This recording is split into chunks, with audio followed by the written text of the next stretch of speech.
G P T I نے اگر کیا تھا نا، اگر 9 مئی والا کیا تھا وہ اوپن کیا تھا، عوام نے کیا تھا، پی ٹی آئی نے نہیں کیا تھا. یہ حکومت کے بندوں نے پارلیمنٹ کے اندر جا کے کیا ہے. اب تو عمران خان صاحب نے بالکل ان سے اسٹیبلشمنٹ سے نہ تو مذاکرات کرنے بالکل انکار کر دیا. اب عمران خان صاحب باہر آئیں گے بہت جلد. علمی گنڈا پوری نے اپنا بہت زیادہ عوام کا سمندر لے کے آیا اور پھر اس کے بعد جو تقریر کی ہے ان سے حکومت کو مرچیں لگا دی ہیں. السلام علیکم. السلام. کیسے ہیں آپ؟ الحمدللہ میں ٹھیک. آپ سنائیں. پرسوں پاکستان تحریک انصاف کا جلسہ ہوا اسلام آباد میں، اور اس سے علی امین گنڈا پور نے تقریر کی اور وہ بڑا جرحانہ انداز تھا ان کا. تو آپ کو کیا لگتا ہے کہ وہ تقریر ان کو کرنی چاہیے تھی یا نہیں کرنی چاہیے تھی؟ بالکل کرنی چاہیے تھی. جس طرح یہ حکومت کے اوپر غدار آ کے بیٹھے ہوئے ہیں، پاکستان کے ساتھ 2 نمبری کر رہے ہیں، ان کے خلاف عوام جس طرح نکلی ہے، پورے پاکستان نے دیکھا. پاکستان کے عوام عمران خان کے ساتھ ہے، پاکستان تحریک انصاف کے ساتھ ہے. اور علی امین گنڈا پوری نے اپنا بہت زیادہ عوام کا سمندر لے کے آیا اور پھر اس کے بعد جو تقریر کی ہے ان سے حکومت کو مرچیں لگا دی ہیں، جس کی وجہ سے پھر بعد میں اس کو گرفتار کر لیا.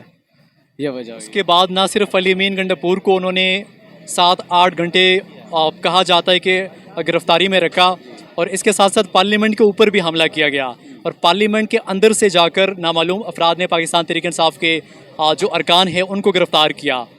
تو آپ کو کیا لگتا ہے کہ یہ جو اس کو پاکستان تحریک انصاف جمہوریت کے اوپر حملہ قرار دے رہی ہے، یہ ہونا چاہیے تھا یا نہیں ہونا چاہیے؟ یہ بالکل نہیں ہونا چاہیے تھا. یہ پاکستان تحریک انصاف کا حق تھا کہ وہ جلسہ کریں، اور بالکل پرامن طریقے سے انہوں نے جلسہ کیا. یہ جو بعد میں انہوں نے اپنی طرف سے ہٹ درمی کی ہے حکومت والوں نے کہ ان کو گرفتار کر لیں، اوور ٹائم لے لیا، ایسا کچھ بھی نہیں ہوتا.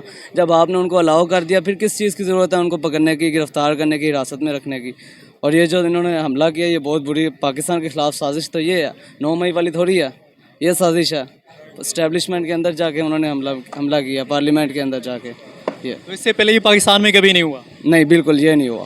پارلیمنٹ کے اندر آج تک کسی نے حملہ نہیں کیا. تو پی ٹی آئی یہ کلیم کر رہی ہے کہ یہ جو حادثہ ہے، پارلیمنٹ کے اوپر حملہ ہے، یہ 9 مئی سے بڑا واقعہ ہے. آپ کو کیا لگتا ہے کہ پی ٹی آئی درست کہہ رہی ہے؟ جی پی ٹی آئی نے اگر کیا تھا نا، اگر 9 مئی والا کیا تھا وہ اوپن کیا تھا، عوام نے کیا تھا، پی ٹی آئی نے نہیں کیا تھا. یہ حکومت کے بندوں نے پارلیمنٹ کے اندر جا کے کیا ہے، قانونی ادارے میں.